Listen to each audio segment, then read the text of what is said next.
June 1944. The Philippine Sea. The heat is a physical weight, pressing down on the jagged limestone caves of a nameless Pacific atoll. Inside, a Japanese sergeant, his ribs visible through a tattered tropical uniform, raises a cracked set of binoculars. His stomach has been empty for 3 days, save for rainwater and the bitter pit of a palm tree. On the horizon, the silhouettes of the U.S. Fifth Fleet appear, not as threats, but as a mechanical forest of steel.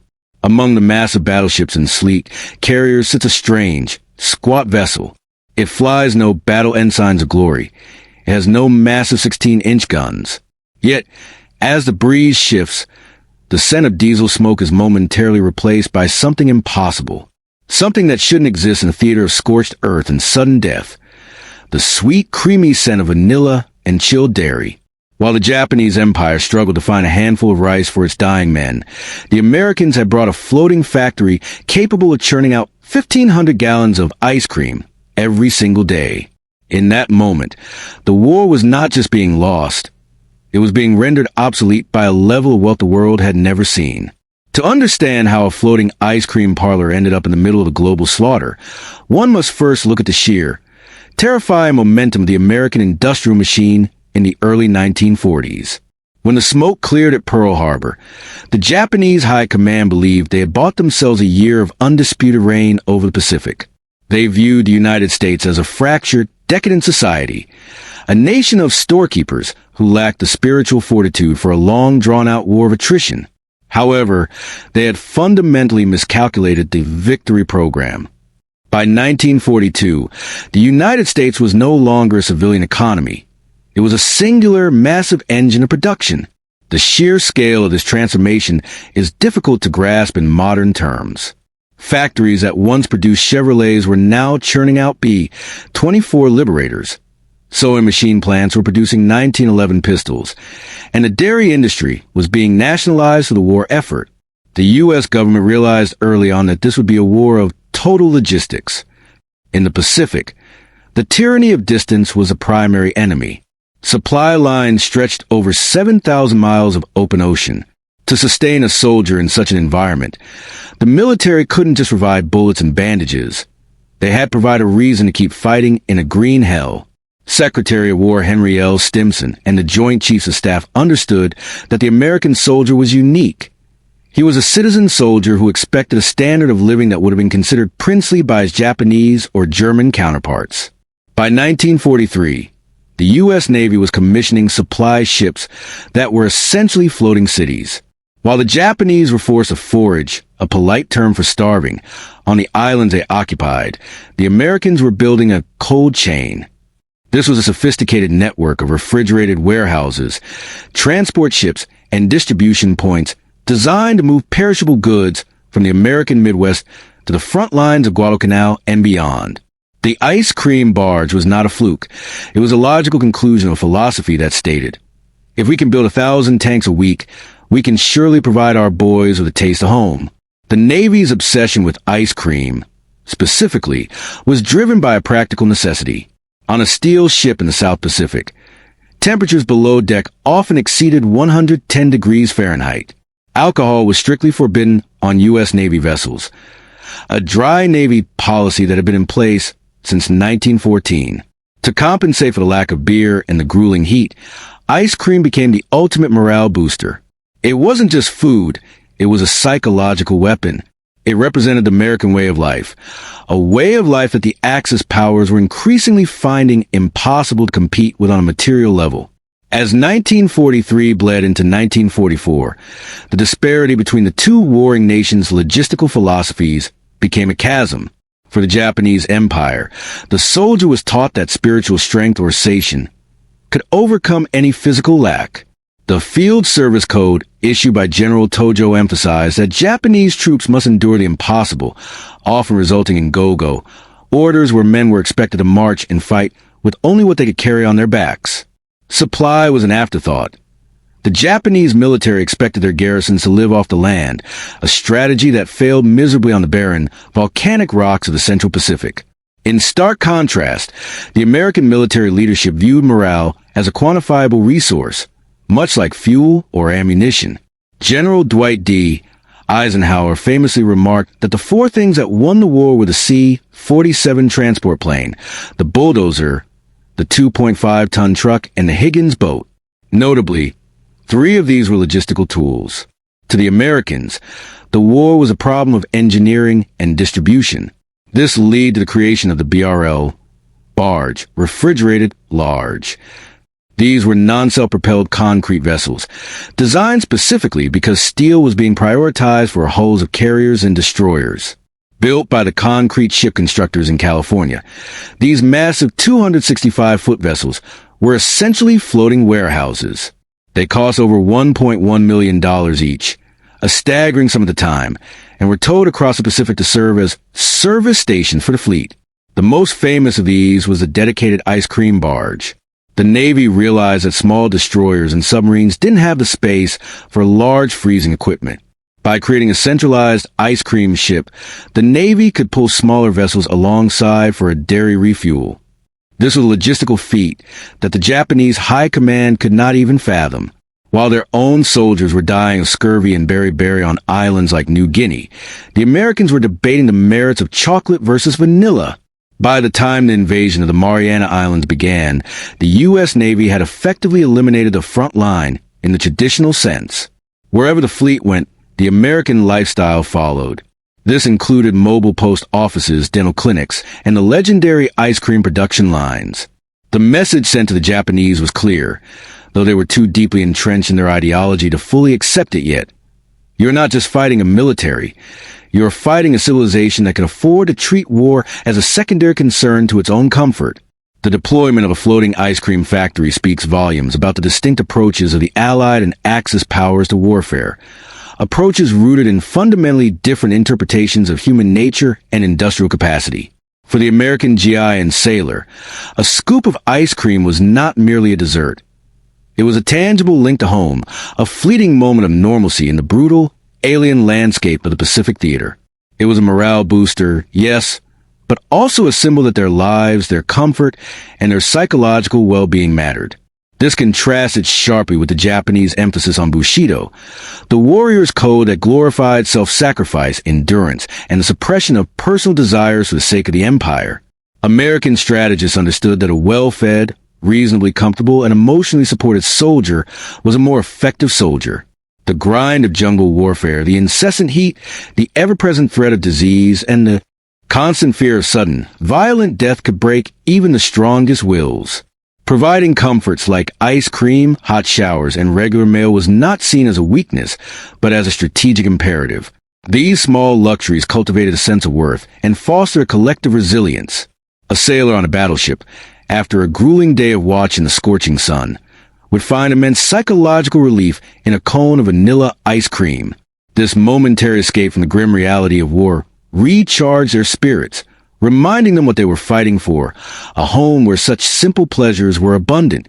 It was a subtle, yet profound, act of psychological warfare against the elements and the weariness of combat. This deliberate policy of high morale stood in stark contrast to the Japanese approach, which often neglected the basic needs of its troops, expecting them to subsist on meager rations and endure extreme privation as a matter of honor. While seemingly a trivial luxury, the ice cream barge represented a tactical masterstroke of logistical prowess. The U.S. Navy faced the unprecedented challenge of projecting power across the largest ocean on Earth. Every major invasion, from Guadalcanal to Okinawa, required meticulously planned supply lines that stretched thousands of miles. The ice cream barge, often a concrete vessel towed by a tug, embodied the core tenet of American tactical logistics, the ability to bring anything to anywhere at any time. This wasn't just about moving ammunition and fuel. It was about moving an entire mobile support infrastructure that allowed warships to stay at sea for months without returning to port. The ability to produce 1,500 gallons of ice cream daily meant that the fleet's smaller ships, which couldn't carry their own ice cream plants, could still receive regular deliveries.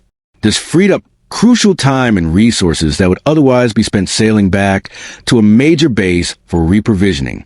It meant American fighting men were consistently at peak operational readiness, physically and mentally, while their Japanese counterparts faced a slow, agonizing death by starvation and disease on isolated islands. This tactical advantage, built on an unparalleled supply chain, allowed the U.S. to maintain relentless pressure on the Japanese, driving them back island by island. The creation of the ice cream barge was a solution to a desperate shortage of high-grade steel. By 1944, every scrap of steel was earmarked for the hulls of the new Essex-class carriers and Iowa-class battleships. To solve the problem of mobile refrigeration, the U.S. Navy turned to an ancient material, concrete. These BRL, barge, refrigerated large, vessels were feats of engineering, despite their utilitarian appearance. The concrete was poured into massive molds, creating a hull that was surprisingly buoyant and incredibly resistant to the corrosive salt spray of the Pacific. Inside, these ships were a maze of ammonia-based cooling pipes and massive electrical generators. The specialized ice cream barge featured a production line that would have been the envy of any American city. It utilized a continuous process freezer that could churn out a gallon of ice cream every few seconds. This wasn't just a kitchen. It was an industrial food processing plant afloat. The technology required to maintain sub-zero temperatures in 100-degree tropical humidity was a testament to American refrigeration expertise, a field the U.S. led globally due to its domestic consumer culture. For the U.S. Navy's high command, the provision of ice cream was a matter of official policy. Admiral Chester Nimitz and Admiral Raymond Spruance were not merely focused on the big guns. They were intimately involved in the welfare of their sailors. Secretary of the Navy James Forrestal famously prioritized the funding for these barges, recognizing that in a dry Navy, ice cream was a primary social lubricant. Officers used ice cream as a currency of exchange. Destroyers would often rescue downed carrier pilots, but they refused to return them to their home carriers unless they were paid a ransom in gallons of ice cream. This playful but vital internal economy was encouraged by leadership because it fostered a sense of camaraderie and shared purpose. It turned a grueling, industrial war into something that felt uniquely American, competitive, resourceful, and focused on the well-being of the individual. From the perspective of a Japanese officer, the existence of such a vessel was incomprehensible. Japanese military culture was built on the idea of elegant poverty, the belief that the spirit is hardened by lack. When Japanese intelligence began to hear reports of American ships that produced thousands of gallons of sweets, the reaction was often one of denial or intense bitterness. They viewed it as proof of American decadence. Yet they could not ignore the terrifying implication. A nation that has the spare capacity to build an ice cream ship has an infinite capacity to build bombs. To the Japanese soldier, who was often reduced to eating grass and roots, the sight of a BRL barge was a psychological blow far more devastating than a naval bombardment. It was the ultimate flex of American power, a message that while Japan was fighting for its survival, America was fighting for its comfort. The true climax of this logistical war didn't occur during a single naval engagement like Midway or Leyte Gulf, but rather in the slow, agonizing realization that dawned on the Japanese high command throughout 1944. As the U.S. Navy's island-hopping campaign accelerated, the American logistics machine moved from a supporter role to a dominant strategic weapon. The arrival of the dedicated ice cream barge, the BRO-20, in the Western Pacific served as a definitive marker of this shift. While the Japanese military was desperately trying to implement Operation Shogo to defend the Philippines, their supply lines have been virtually severed by American submarines. On islands like Leyte and later Luzon, Japanese troops were entering the final stages of systemic starvation. Historical records from this period are harrowing. Japanese soldiers were frequently found with nothing but a few grains of rice and salt in their pouches. In some sectors, the attrition wasn't caused by bullets, but by the complete physical collapse of the Japanese soldier. At this exact moment, the U.S. Navy's service force was performing a miracle of abundance. The BRO-20 and her sister ships were not just sitting in safe harbors. They were being towed into the heart of the combat zones. During the massive logistical buildup at Ulithi Atoll, a lagoon that became the world's most active port, the sheer disparity was laid bare. Ulithi could hold over 700 ships at once. In the center of this floating city, the ice cream barges worked 24 hours a day. The turning point was psychological. Captured Japanese diaries from the late war period began to reflect a terrifying new sentiment. The realization that they weren't fighting a war they could win through bravery alone. One captured officer's diary famously noted the insane level of American waste. He described seeing American ships dumping crates of dented canned goods or excess equipment into the sea, items that would have sustained a Japanese regiment for a month. But the ice cream was the final straw. To the Japanese mind, the fact that an enemy could worry about the temperature of a dessert while in the middle of a life-or-death struggle meant the U.S. was operating on a level of resource wealth that was essentially godlike. The ice cream war reached its peak when the U.S. Navy established a bounty system. It was a formalization of the pilot for ice cream trade. When a carrier pilot was forced to ditch in the ocean, he would be picked up by a tin-can, a destroyer. The carrier, desperate to get its highly trained pilot back, would negotiate with the destroyer. The standard ransom became 20 gallons of ice cream for a pilot. If the pilot was an ace, the price went up. This was no longer a hobby.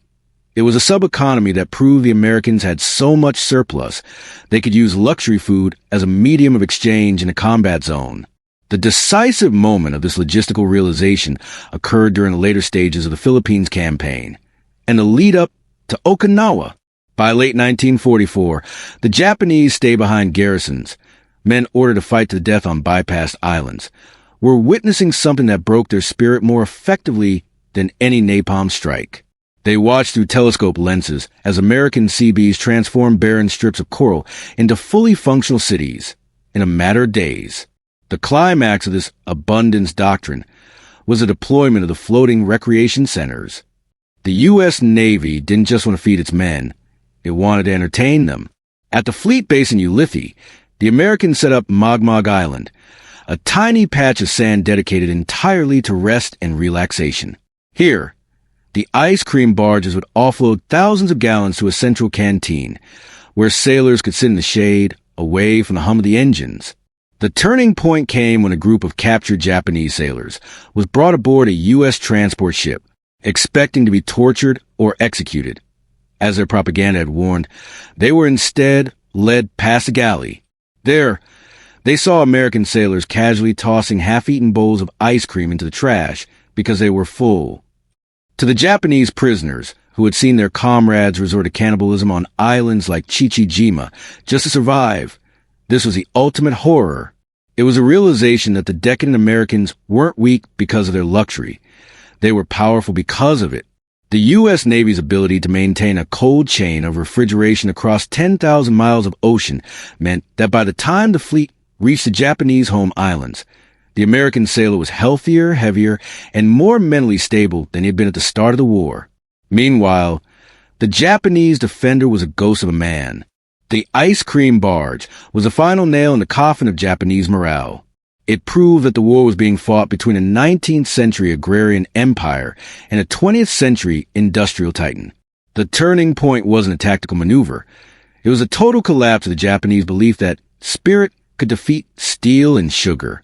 The immediate aftermath of the Ice Cream War was measured in a staggering collapse of Japanese resistance on bypassed islands. As the U.S. Navy pushed closer to the Japanese home islands, they left behind hundreds of thousands of Imperial Japanese soldiers on neutralized atolls. These men, cut off from Tokyo and told to hold their positions until death, became silent witnesses to the impossible scale of American waste and wealth. Intelligence reports from 1945 indicate that when these garrisons finally surrendered, many Japanese officers cited the sight of American supply ships, specifically the refrigerator barges, as the moment they realized the war was truly over. It wasn't the loss of a carrier or the fall of a city that broke them. It was the realization that while they were starving for a handful of rice, the Americans were worrying about the flavor of their desserts. The statistics of the American food machine in the final year of the war are almost incomprehensible. By 1945, the U.S. Navy was the largest purchaser of dairy products in human history. The ice cream barge program had expanded, and the Quartermaster Corps was shipping millions of tons of frozen beef, fresh vegetables, and dairy to the far reaches of the Pacific. This logistical feed had a direct physical impact. The average American soldier in 1945 was nearly 15 pounds heavier than his Japanese counterpart. This physical superiority translated into endurance on the battlefield. While Japanese troops suffer from night blindness and muscle wasting due to malnutrition, American troops were operating at peak physiological capacity. The psychological shock also extended to the Japanese civilian population after the surrender. When the first occupation troops landed in Japan, they brought with them the same logistical habits. They shared chocolate, canned peaches, and yes, ice cream with starving Japanese children. This luxury diplomacy did more to stabilize the post-war occupation than any military decree. It fundamentally shifted the Japanese perception of Americans from demons to a people of almost supernatural abundance. The sight of a GI handing out a treat that was previously reserved for the emperor's table in pre-war Japan was a cultural reset that paved the way for the rapid westernization of the country. The long-term consequences of this logistical overkill extended far beyond the hulls of the concrete barges. The cold chain developed by the U.S. Navy during the war essentially laid the foundation for the modern globalized world. Before 1941, large-scale maritime refrigeration was a niche industry. By 1945, the Americans had perfected the art of moving perishable goods across entire hemispheres. This expertise flowed directly into the post-war American economy, fueling the supermarket revolution and the rise of the frozen food industry that would dominate the 1950s. The technology that kept 1,500 gallons of ice cream frozen in the Philippine Sea was a direct ancestor of the appliances that would soon sit in every suburban American kitchen. Within the military, the ice cream barge became a legend that redefined the standard for troop welfare. The U.S. Army and Navy concluded that the standard of living for a soldier was a force multiplier that could be measured in combat hours and reduce rates of combat fatigue, now known as PTSD. This philosophy dictated the structure of every subsequent American conflict, from the massive Burger Kings at bases in Vietnam to the elaborate dining facilities in the deserts of Iraq and Afghanistan. The Ice Cream War proved that a democratic nation could fight a total war without sacrificing the basic dignity and comfort of its citizens. For the Japanese, the aftermath was a period of profound introspection. The logistics gap became a central study in Japanese military academies after the war. The realization was bitter. They had trained their men to be the finest warriors on earth, but they had failed to provide the tools of life. The failure of the Japanese supply system led to more deaths by starvation and disease than by actual combat, a haunting statistic that reshaped Japanese corporate and industrial philosophy. Today, Japan's just-in-time manufacturing and world-class logistics are, in many ways, a response to the devastating lessons learned when they faced the American BRL barges. The war didn't just end with a treaty. It ended with the total victory of a system that prioritized the stomach as much as the sword. The story of the 1,500-gallon ice cream barge is often told as a humorous footnote to the greatest conflict in human history, a quirky anecdote of American excess.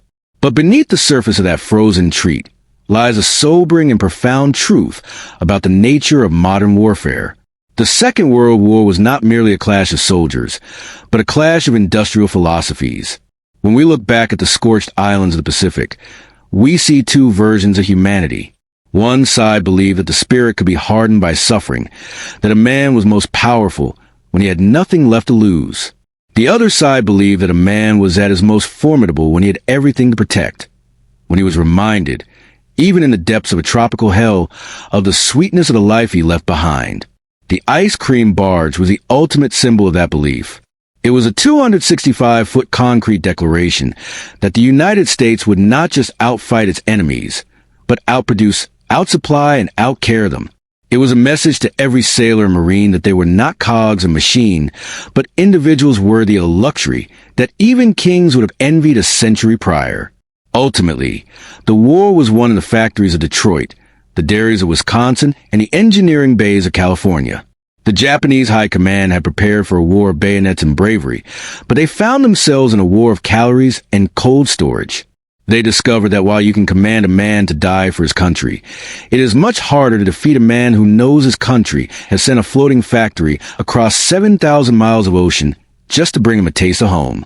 The legacy of the Ice Cream War remains a testament to a uniquely American realization that the true strength of a nation is not measured only by the power of its weapons, but by the staggering, terrifying reach of its kindness toward its own.